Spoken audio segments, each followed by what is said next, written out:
has been a problem for years. Okay, we're live in 3 Oh, seconds. okay. Ready? Okay. Guys, get ready. Go. We're going live on YouTube. Oh shit.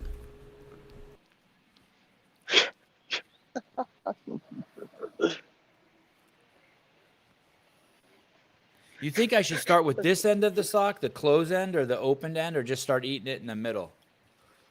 I think you should get out a fork and knife. Oh, I almost gagged myself. God damn it.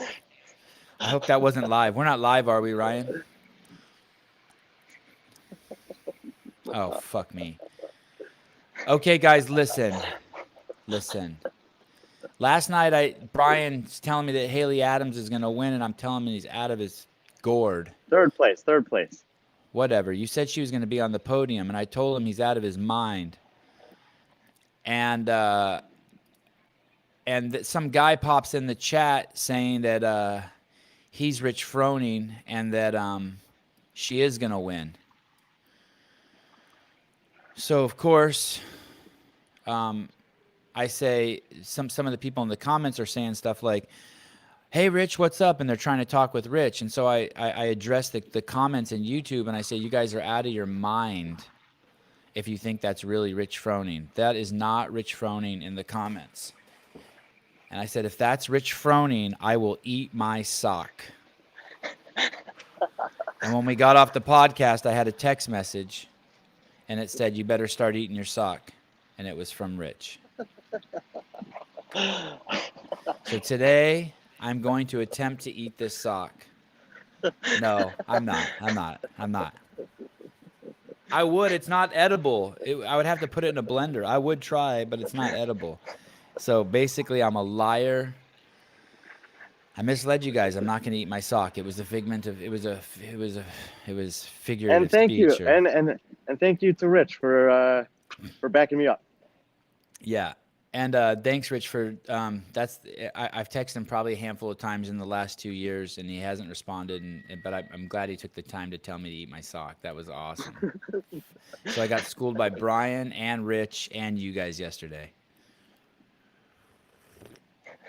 It must be early. I felt a few swear words coming out of my mouth, and then I decided against saying them. That was weird.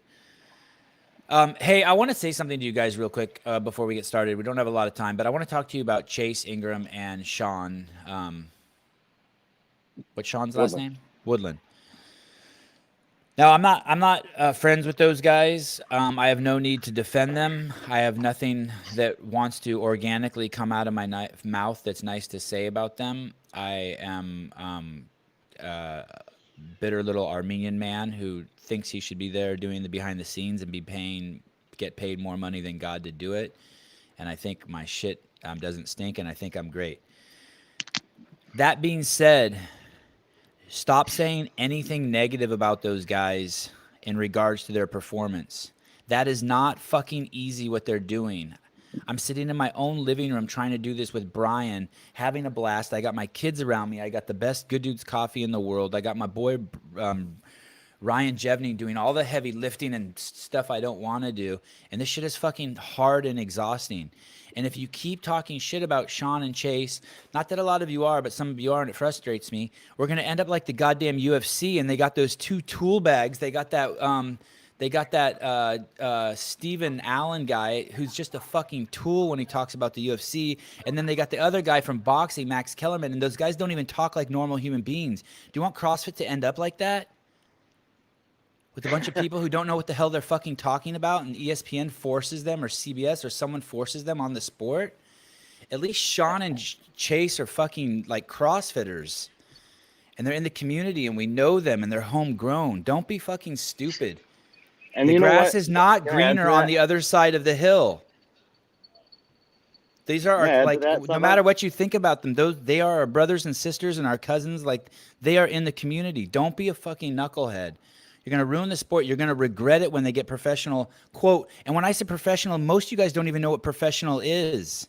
You think you know what professional is because you've been brainwashed by things like ESPN and ABC and CBS and those guys. That is not professional. It's like you people who say that Dave Castro isn't professional. You don't even know what professional is.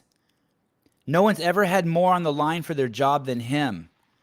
Not only did he fight for this country as a Navy SEAL, which has got to be the most professional job anyone can have because your life's on the line, but he started this thing in his parents' backyard. So don't be dumb.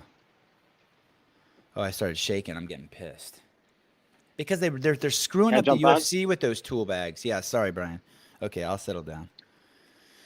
No, and sometimes we do get a little bit heated or emotional about certain things. But what he has to say about Chase and Sean extends to the broadcast team too. Most of the people doing the broadcast have been doing CrossFit in their own lives as part of their life for approaching a decade and have been a part of bringing this sport to you guys for that long.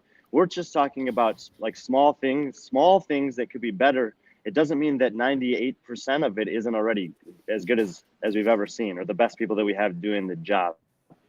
So we're just always trying to push forward that little extra percent. But we're not taking anything away from the week ahead of time that they get here and the insane amount of planning and meeting and details that they try to account for all those things. They're doing a really, really good job. But part of CrossFit is virtuosity. So we're always just pushing for that last little bit. Yeah, so thank you. So be constructive. Let me tell you, like, no, Chase and Sean, I've seen them both work out. I've seen Sean work out a fucking 1,000 times in the gym at CrossFit HQ. You know Chase is a world-class trainer. You know he's a world-class athlete. You know he knows stuff. And so those of you who are like criticizing him from your seat, like, hey, he has a different opinion than you. Those of you who are criticizing any of them, it's like, dude, you're going to get some schmo who's never done fucking CrossFit before. They're going to bring in the commentator for Orange Theory or Soul Cycle or one of those sellout organizations. They already got people at CrossFit from those sellout organizations working there. Don't make it worse.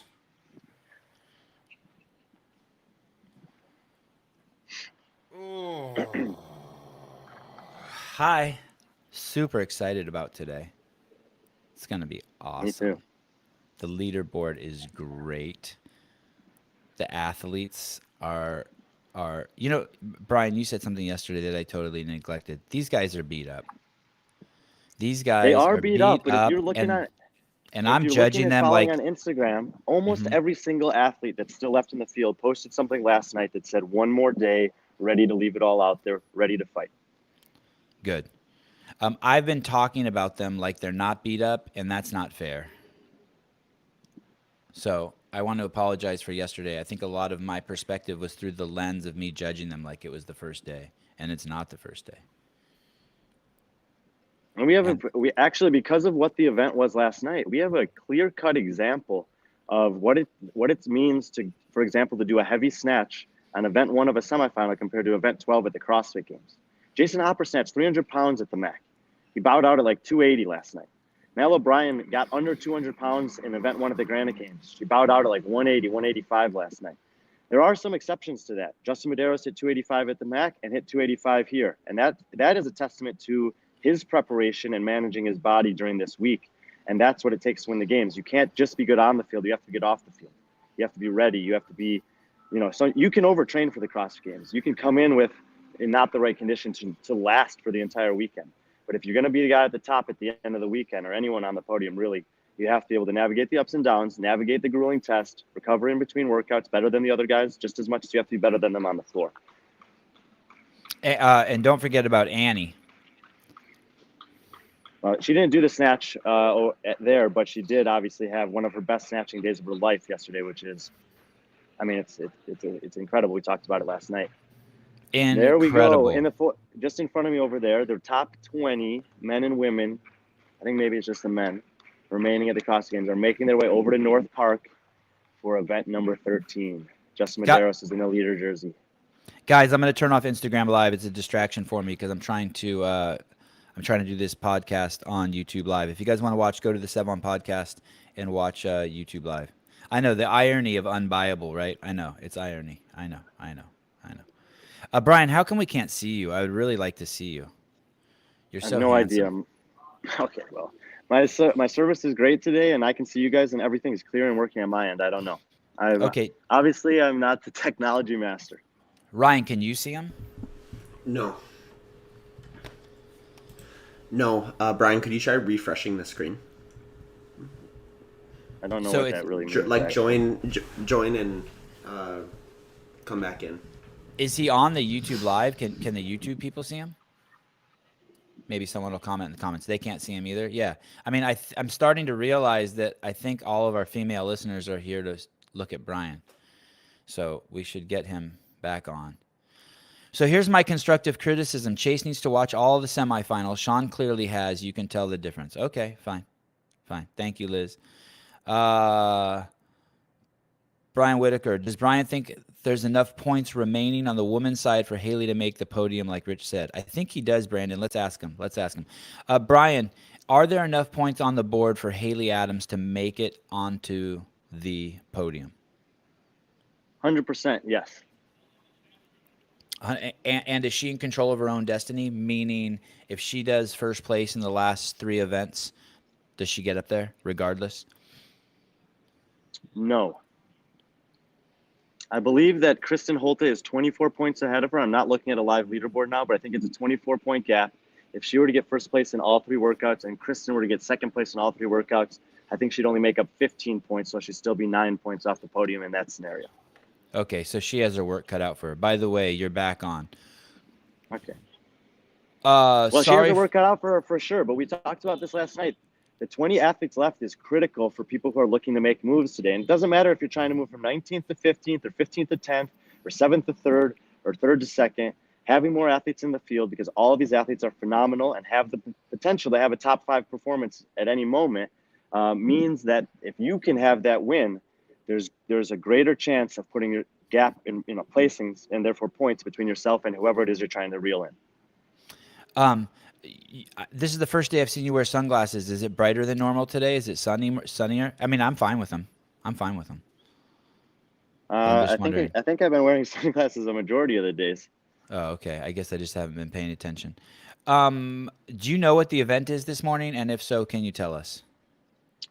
Yeah, so the 2-2-2-3 interval format from 2017 is back. 2017. And the rest of the workout is completely different. So in 2 minutes of work, I think 1 minute of rest, 2 minutes of work, 1 minute of rest, 2 minutes of work, 1 minute of rest, 3 minutes of work. You need to accomplish 4 rounds of, what's the exact order? What's the order? It's 20 GHD sit-ups per round. It's 8 burpee plus sandbag over the hay bale. The sandbag weights are 100-pound for the men, 70-pound for the women. And then 168 feet of yoke carry. The men's weight is 605 pounds, and the women's weight I cannot remember. I apologize. Probably around 400 pounds. So I've never done a yoke. They had one at CrossFit HQ. All the other tough guys did it, and big boys did it. So tell me, I mean, it sounds crazy heavy, 605 pounds yoke carry. How is that really, really heavy? I mean, it sounds really, really heavy. Ryan is probably the most qualified of the 3 of us to tell us just how heavy that is, but I think that is very heavy. Like, can I, like, you have to put it on your shoulders and it has to come off the ground a couple inches, and then you just move forward with it, and you have to balance it, right? Yes, and especially on the turf, which is where they're going to have to move the yoke, you can screw that up if you don't have it at the right height and you don't get the right leverage on it. If you try to move it too fast and it dives into the turf, that you don't want that to happen. Brian, have you ever done a 600-pound yoke carry?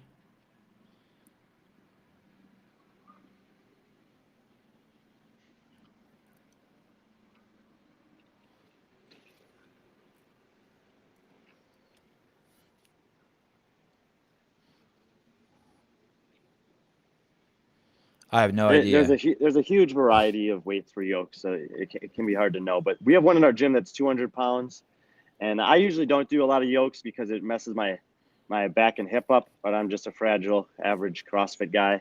However, when you look at what this workout is and you look at the history of the CrossFit Games, there's usually a workout called midline something on Sunday morning at the CrossFit Games. Dave usually likes to destroy the midline in the opening event on Sunday, and it looks like he's doing that again because you have the GHD sit-ups, which is hinging, and you have the burpees, which is the opposite kind of hinge, and you have to pick the sandbag up, throw it over the bale, and then once your midline's taxed, you have to get under the heavy yoke. So this is a nasty workout at the end of, almost at the end of the competition. You've noticed that he likes to destroy the midline on an opening workout on a Sunday? Yes, for sure. Midline Madness, Midline March. They're not all called Midline whatever, but they're there. Why And aren't they naming the? Why aren't they? They are naming them. It's IE1, IE2. I know, but why aren't they giving them real names? I don't know. It does make it difficult when you're tracking certain things, historical things, but I don't really have an issue with it. I'll ask Dave that tonight. Why aren't you naming the workouts? Naming.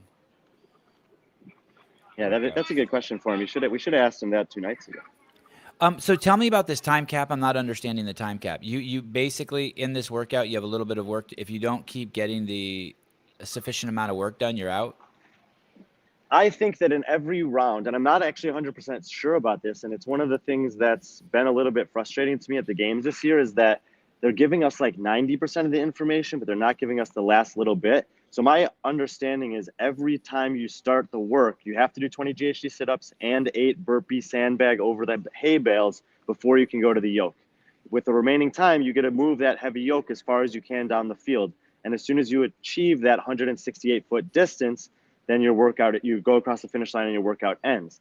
But if you get 30 feet and then the time hits the 2-minute time cap, then you rest for a minute and go back to the start. You do the GHD sit-ups again, do the burpee sandbags over the hay bale again, you go back to your yoke at whatever distance you left it at and continue trying to chip away at the distance remaining. Usually, this is the type of workout that Dave really, really dials in and refines during testing.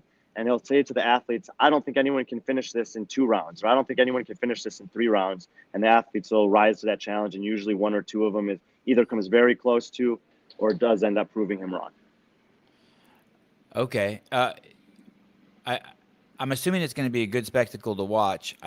It sounds a little confusing, but hopefully once it gets out there on the floor and we see them moving across, we'll get it. We'll understand it. Well, and we do know last night he was out there with the demo team testing the workout on the actual field, and they did it actually in front of the public. Dave mentioned yesterday when we interviewed him that there were hundreds of people watching. So this workout wasn't even. I mean, it was secret, but they also were demoing it right in front of the crowd in Madison. It's like Dave likes doing this. It's like Easter eggs in movies. He doesn't tell you that it's there, but if you're paying attention at the right moment, you'll get a clue. The nice thing about this workout relative to some of the other ones that we've had at North Park this week is that you'll be able to tell where everyone is relative to each other after that first interval very clearly, because the yokes will start to space themselves out. And if you remember back to the 2-2-2-3 intervals in the Coliseum last time, with the overhead squats, they had achieved 75 overhead squats. The barbell pattern, especially in the men's, was almost a perfect inverted V, meaning the people that were in the lead coming into that workout were winning in the second and third round of that workout also. And it was very, very clear to see on the field of play. So we should have a nice visual after the first and second round here, which will it'll be easy to distinguish kind of who's closest to accomplishing the work. Okay, good. Someone just started a poll in the chat on YouTube, Brian, asking to rate you. How good looking is Brian on a scale of 1 to 4? That is awesome. 1 to 4 because 5 through 10 was off the table. You've been completely objectified. I hope you're deeply offended. No. Jacob, thanks for everything. Oh, sorry. YouTube only allows you to do 4 options on a poll, so I had to do only 4. Oh, shit. And then, Ryan did it. Yeah, and then on a scale, I put it 1 to 4 in the title, but in the options, I did 4 for the first one, 4 for the second, 4 for the third, and then 4 for the fourth. So you can only be a 4. Well played, Ryan. Well played. Vanessa, thank you so much. Thanks for all the coverage and hard work, guys, and other women out here listening. CrossFit, Tarinas, and Victoria, BC. Thank you. Which province is Victoria in? Are they in Alberta? Which one's Alberta? Victoria is probably in British Columbia. Oh, yeah, you're right. You're right. Because I hear Alberta's been set free. Thank God. Congratulations, Canada. I hear Alberta's been set free. Good on you guys. Tom Guerin of Illinois donated. Thank you so much. Oh, Esteban Rodriguez donated 10,000 of something. I don't know what that is. It's CRC. Maybe it's Bitcoin or some shit, but that's awesome. Best coverage of the games. Keep it going for the race to the finish line. We will, Esteban. You know what's funny is I live in California, and so there's tons and tons of Mexicans here, and I have tons and tons of Mexican friends. And whenever I meet someone new who's, and I meet tons of people from Mexico, and whenever I say my name is Sevan, they'll be like, "Oh, Esteban, nice to meet you." Like every time, because they don't have Sevan, right? Sevan's like a lake in Armenia.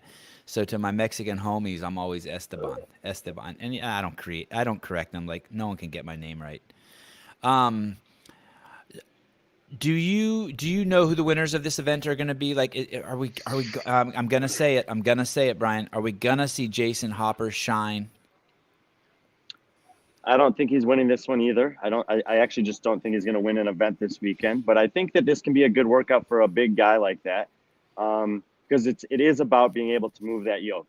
I think that a majority of the field will be within 10 seconds or so, and every round finishing the GHDs and the burpee over sandbag bail. And if you can get under that yoke solidly and move quickly, you should be able to win this one. So I'm looking at Brent Fikowski, Pat Vellner, maybe Jason Hopper, sneaky guys that are kind of big and solid. Alex Vigneault should be pretty good here.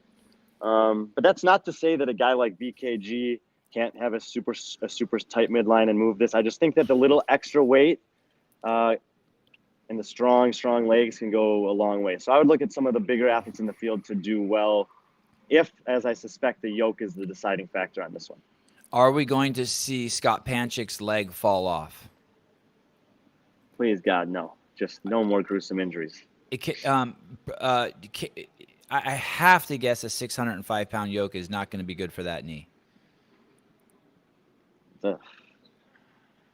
Next question. Brooke Wells.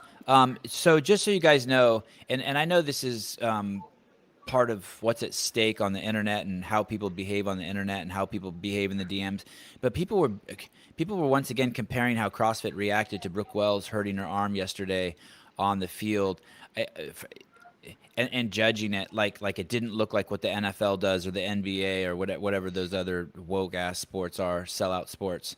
Let me tell you something from what I saw. Within 30 seconds, a gentleman by the name of Sean Rocket ran onto the field to deal with Brooke Wells. If you don't know who Sean Rocket is, you can look him up. He comes from a family of physicians. His wife is a physician. I think they're both Harvard grads. His wife has been tending to Danielle Brandon all day. They're both extremely kind. They own an affiliate. They're hardcore CrossFitters. He's a world-class orthopedic surgeon. And from what I'm hearing, that within seconds of him running out there on the field after she was hurt, they whisked her to the back. By the way, they have all sorts of crazy medical equipment in the back there. It's crazy, like the MRI machines and all that crazy shit. The same shit they had in Carson, as I recall. And I heard within minutes he had popped her elbow back into place. So, like, sometimes I almost feel like people are just looking for shit to talk. It's like, dude, I ran into Sean. Her elbow couldn't have popped out in a better place. I mean, it's like, go ahead, Brian. I ran into Sean about 10 minutes before we got on here this morning, and Sean's a great guy. He's I've known him the last several years. You're talking about the orthopedic surgeon who tended to Brooke Wells within 30 seconds of her injury. Yeah, better known as Dr. Rocket. And he and I just commended him because I think that he handled it extremely well from what I know talking to you and a couple other people. Yeah, everything you're saying is true. Those kind of injuries, they want to get it back in place as soon as possible. So he looked at it on the floor. He tried to do it on the floor. He knew it wasn't going to happen right there. So he took her in the back. He was able to do it very quickly back there. And, given the gruesome nature of the injury, there's no better, it couldn't have actually gone much better in the few minutes following that. So hats off to Sean Rocket. He said that's a once in a decade type of a thing. You never want to see it happen. You're always prepared for it. Like you said, they have everything in place for things should they happen like that. And so I commend him and his team and CrossFit for the way that they handled that. Nick of Time donated $5 for the 100th time this weekend. I seriously don't know how to think about the fact that you guys keep donating money. I can't also tell you how helpful it is. But it's not something that we expected, and Brian and I are struggling a little bit to process this, and thank you so much. Nick also was the one who made the meme I posted on my Instagram account this morning, making fun of me. It's pretty awesome. Julie Slowinski, oh, that's a nice name. Thank you both for the coverage. Brian, CrossFit is missing out on you as a resource for a wealth of knowledge in the sport. Here's a little something for your ticket. Female listener, Clive McLaughlin, still throwing the real money at us, the pound from the great UK. With Brandon doing so well, having been behind Carey and Shadburn in the past, how much does their absence devalue the ladies' top 10? I don't like that word devalue, but I get his point. Brian, how would Carey We and know Bethany that there Shadburn are. have done? I was thinking about that last night. We know that there are big names on the women's side that are not in the competition this year. Sarah Sigmundsdottir, Jamie Simmons, Cara Saunders, Carrie Pearson, Bethany Shadburn, all of whom at their best, even this season, could have been threatening for top 5, top 10 positions. And you can just, I mean, as good, we're going to talk about the women's leaderboard, I imagine, here before we get going. But as competitive as it is, we're still missing out on some of the greats. But you can't, like we've talked about, even though we don't necessarily love some of the formats from the last 2 years, all you can do as an athlete is show up and do your best against the test that's given to you and against the field that's there. And the things that happen outside of that are outside of your control, and it's not your responsibility to worry about that. So the women that are competing and continuing to compete despite some of their best friends, like Tia-Clair Toomey just lost her best friend to that Brooke Wells, that injury, and Danielle Brandon's had to do it with her 2 closest training partners and friends this year, all weekend long, not being able to be here to experience this with her, is that's an additional part of the, I think, amazing athletic performances that we're seeing from the athletes this week. How well would they have done if they were here? I think that both ladies would have been very, very good top 10 contenders from beginning to end of this weekend had they been able to participate. Brian pointed something out last night on the podcast that an insensitive knucklehead like me would have never noticed. He said that it was incredible that right after Brooke Wells had that gruesome elbow dislocate, that then her partner and friend and training partner Tia Toomey had to go out there and make a lift, and that Lauren Horvath had to make a lift, and how difficult that must have been for them. And we all can sort of understand that because the fact that, and even Dave said this, that every lift after that elbow pop was kind of like you were on your it wasn't you were just watching girls be strong, or boys be strong. All of a sudden now you were afraid that there was going to be another injury. So it changed your reaction to the entire event. But that being said, we are also getting reports, if you didn't notice, the second that event was over, you would see the broadcast team captured a shot of Tia running into the tunnel. And the reports we're getting is that Tia was bawling, and that immediately after the event, she ran and found Brooke Wells. We don't have this confirmed from Tia, but we have eyewitness reports that she basically ran off the field crying and embraced Brooke Wells, found her training partner, and was devastated. So Brian nailed that must have been crazy for them to keep going. Shuey 134, thanks for the extra coverage. Joanne Kelty, more real money from the UK, £10. Love you guys listening all the way from sunny Scotland. Sunny Scotland. Listening to you both has given me so much more knowledge of the sport I love. That's really directed at you, Brian. Do you think Matt should come back and win one in front of the crowd? I absolutely think he should come back and win one more. Brian. I don't want to say should, that's up to him if he wants to. He knows what the sacrifice is on his end if he wants to try to do that again. I think he's really happy right now. Obviously, there's a lot of people who would be ecstatic to see that, but very personal decision for him. Do you think? Have you heard any rumblings of Tia retiring? No, a couple people have asked me that on Instagram as well. I would be shocked if someone from the press doesn't ask her that by the end of the day today. So we'll just stay tuned and see what she has to say. Okay. Do you think that's an appropriate question for the press to ask her? I don't know if appropriate's the right word, but it's not, I wouldn't be shocked by it. I like to give, I would like to just give her the moment to enjoy this one and then ask her, the next day or the next week or something like that. But it's like when Matt Fraser, he's walking by over there with Matt O'Keefe. They're heading over to North Park right now, and I feel like I should probably be right behind them. Okay, let me ask you one more question. What does Patrick Vellner need to do today to to win the CrossFit Games, the 2021 CrossFit Games? Because let's face it, this is maybe his last chance. I think it's his best chance, and that's not to say that he won't have another chance. But I think it's his best chance because of all the young guys coming up that we know, and he's got a kid now. He still has a lot of other things going on, but this first event is critical for him. He should do well on this. I'm not saying that Justin Medeiros should not do well on this, but it's the type of event that if Pat can take first or second, there are guys in the field like Royce Dunn and Alex Vigneault and some of these bigger guys, Fikowski, maybe Hopper, that could just slide in between him and Medeiros. If he closes the gap by 15 to 20 points on event 13 this morning, then I think we're looking at a coin flip scenario. So it's not that Patrick needs to win the event. For every place that he gets between him and Medeiros, he gains 5 points in Medeiros. So basically, if we can see him finish 6 places ahead of Medeiros, we are going to go into the final 2 events with a barn burner. Yeah, and I mean, to me, that would be awesome. Regardless of who you want to win, if it's going in there and it's 15 points with 2 events to go, that's as exciting as it gets. Who is Medeiros the most impressive? Boy, this is going to be a tough one to wear. Who's the most impressive male athlete? Who are you most impressed with this week so far? So far, it's Medeiros, and he's on top of the leaderboard for a reason. Because we've talked about it. Pat's let some points get away from him. Medeiros has let very, very few points get away from him. And you might say, oh, well, he lost that tiebreak last night to Fikowski and Panchik and Andre Houdet, but he matched his PR on the competition floor, gave some really good attempts at a 5-pound PR at the 290 bar, and he went for it. He went for the touch and goes.